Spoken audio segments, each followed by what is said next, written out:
Assalamualaikum warahmatullahi wabarakatuh. Perkenalkan, kami dari mahasiswa Universitas Pamulang jurusan Program Studi Manajemen akan menjelaskan tentang apa itu program linear. Untuk itu, kalian harus menonton video ini sampai akhir. Setelah menonton video, kalian akan mengerti tentang apa itu program linear, dari mulai penjelasan hingga hitung-hitungan. Nanti jangan lupa setelah selesai menonton video, jangan lupa like, comment, and subscribe untuk channel YouTube ini. Sebelumnya, perkenalkan saya atas nama Novan Persetio Wibowo, dan juga nanti ada teman-teman saya yang lain yang akan menjelaskan tentang program linear. Terima kasih, selamat menonton. Assalamualaikum warahmatullahi wabarakatuh. Perkenalkan, nama saya Dea Miranda. Di sini saya akan menjelaskan tentang pengertian program linear menurut para ahli. Yang pertama, menurut Johannes Supranto, pemrograman linear ialah salah satu teknik dari riset operasi untuk memecahkan persoalan optimasi maksimum atau minimum dengan menggunakan persamaan dan tidak persamaan linear dalam rangka untuk mencari pemecahan yang optimal dengan memperhatikan pembatasan-pembatasan yang ada. Yang kedua, menurut Sofjan Asauri, pengertian linear programming merupakan suatu teknik perencanaan yang menggunakan model matematika dengan tujuan menemukan kombinasi-kombinasi produk yang terbaik dalam menyusun alokasi sumber daya yang terbatas guna mencapai tujuan yang digunakan secara optimal. Yang ketiga, menurut Tehani Handoko, linear programming adalah suatu metode analitik paling terkenal yang merupakan suatu bagian kelompok teknik-teknik yang disebut programisasi matematik. Assalamualaikum warahmatullahi wabarakatuh. Saya Erika Julianti. Pengertian pemrograman linear. Pemrograman linear adalah suatu metode untuk memperoleh hasil optimal dari suatu model matematika yang disusun melalui hubungan linear. Program linear adalah kasus khusus dalam pembahasan pemrograman matematika. Unsur utama yang membangun suatu program linear. Poin 1. Variabel keputusan. Variabel keputusan adalah variabel yang mempengaruhi nilai tujuan yang hendak dicapai. Pada proses pembentukan suatu model, menentukan variabel keputusan adalah langkah pertama sebelum menentukan fungsi tujuan dan fungsi kendala. 2. Fungsi tujuan. Fungsi tujuan pada model pemrograman linear haruslah berbentuk linear. Selanjutnya, fungsi tujuan tersebut dimaksimalkan dan diminimalisirkan sesuai dengan fungsi-fungsi kendala yang ada. Poin 3. Fungsi kendala. Fungsi kendala adalah suatu kendala yang dapat dikatakan sebagai suatu pembatas terhadap variabel-variabel keputusan yang dibuat. Fungsi kendala untuk model pemrograman linear juga harus berasal dari bentuk linear. Yang keempat adalah fungsi non-negatif. Fungsi yang mengatakan bahwa setiap variabel yang terdapat dalam hubungan linear tidak boleh negatif. Assalamualaikum warahmatullahi wabarakatuh. Perkenalkan, nama saya Intan Aulia Pratiwi. Asumsi-asumsi dasar pemrograman linear. Asumsi-asumsi dasar pemrograman linear diuraikan agar penggunaan teknik pemrograman linear dapat memuaskan berbagai masalah.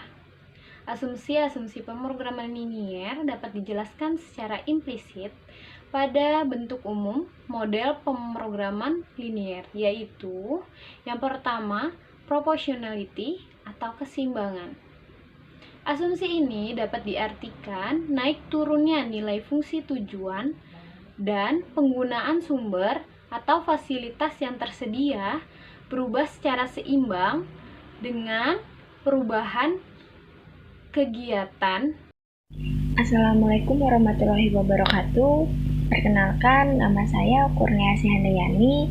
Saya di sini akan menjelaskan tentang asumsi-asumsi dasar pemrograman linear. Apa saja asumsi-asumsi dasar pemrograman linear? B. Additivity atau penambahan. Asumsi ini mempunyai arti bahwa nilai fungsi tujuan tiap kegiatan tidak saling mempengaruhi. Atau dalam pemrograman linier dianggap bahwa kenaikan dari nilai tujuan yang diakibatkan oleh kenaikan suatu kegiatan dapat ditambahkan tanpa mempengaruhi bagian nilai tujuan yang diperoleh dari kegiatan lain. C. Divisibility atau dapat dibagi. Asumsi ini menyatakan bahwa keluaran atau output yang dihasilkan oleh setiap kegiatan dapat berupa bilangan pecahan. Demikian pula dengan nilai tujuan yang dihasilkan.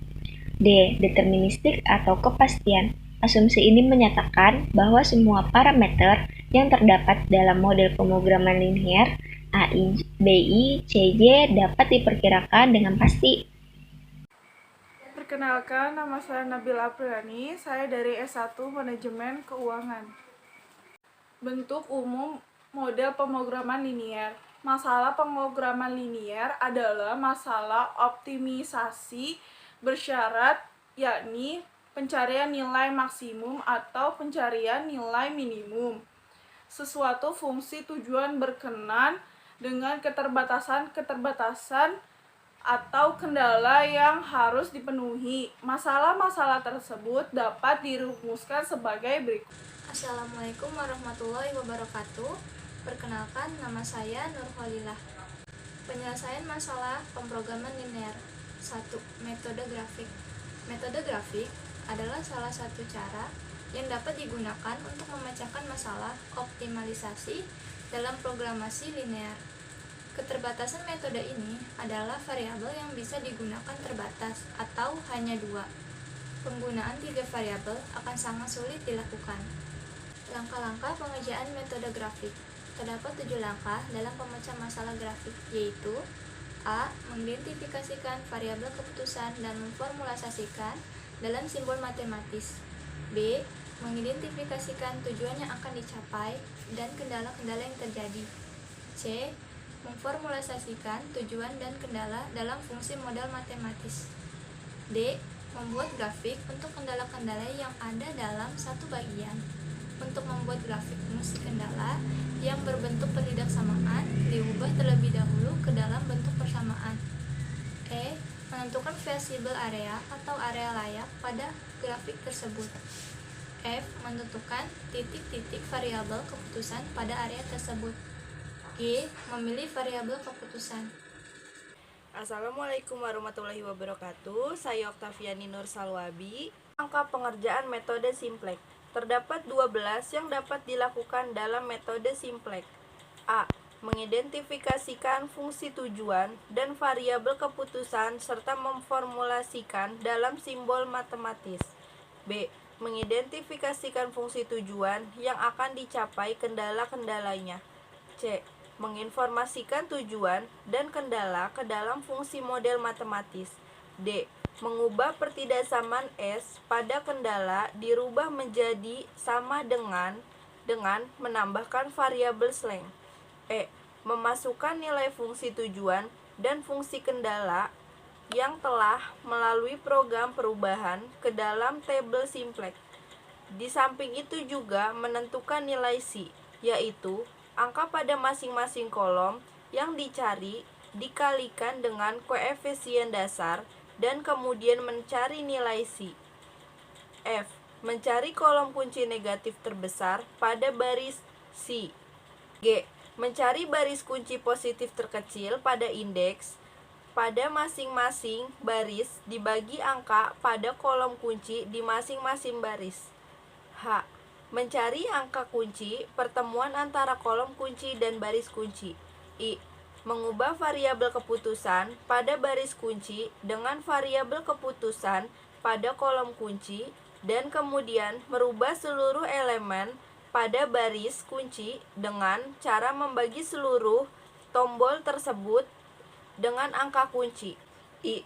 Mengubah variabel keputusan pada baris kunci dengan variabel keputusan pada kolom kunci dan kemudian merubah seluruh elemen pada baris kunci dengan cara membagi seluruh elemen tersebut dengan angka kunci. J. Mengubah nilai-nilai pada baris lain dengan menggunakan pendekatan nilai-nilai baris baru sama dengan nilai-nilai baris yang lama dikurangi nilai-nilai pada baris kunci baru di mana sebelumnya telah dikalikan dengan koefisien kolom kunci pada baris awal tersebut. K.